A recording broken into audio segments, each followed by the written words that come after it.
Welcome back to Paramec Financial. This is Jonathan, This is Frank. and today we're going to talk about long-term care. Wow. Okay, and John, so what is long-term care? Long-term care, in a nutshell, basically means you cannot do 2 out of the 6 daily living activities.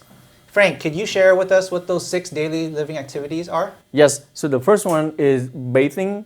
The second activity is continence, dressing, eating, toileting, and the last activity is transferring.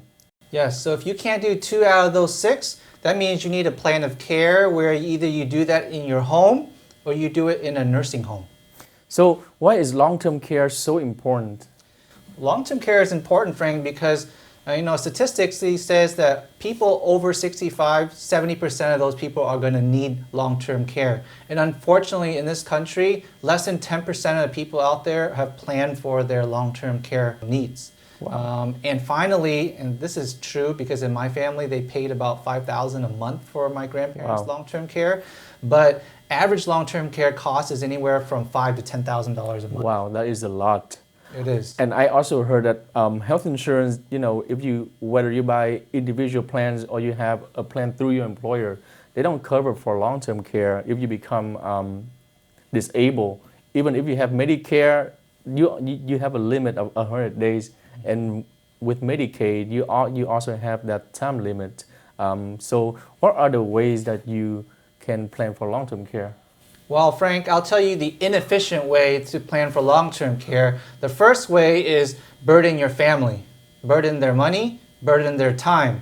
The second inefficient way is use your retirement money. And why is it inefficient? Because when you take money out of your retirement, you got to pay taxes before you use it. So not only are you losing money to taxes, but you're using that to pay for your expenses.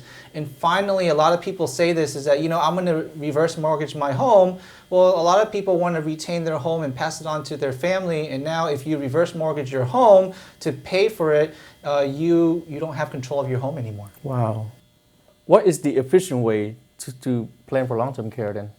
Well, Frank, the most efficient way is to leverage using insurance in the form of long-term care insurance. And I'll tell you guys, there's 3 main ways to do it. The first way is to use your life insurance policy and add on a long-term care rider to your life insurance policy. The second way is to use a long-term care product called a linked benefit. And finally, if you have a medical issue and you don't qualify for the first 2, there is a way to get long-term care coverage without having using a medical. Well, there you go. Thank you for the information, Jonathan. That's it on long-term care. This is John. This is Frank. Have a good day. You too.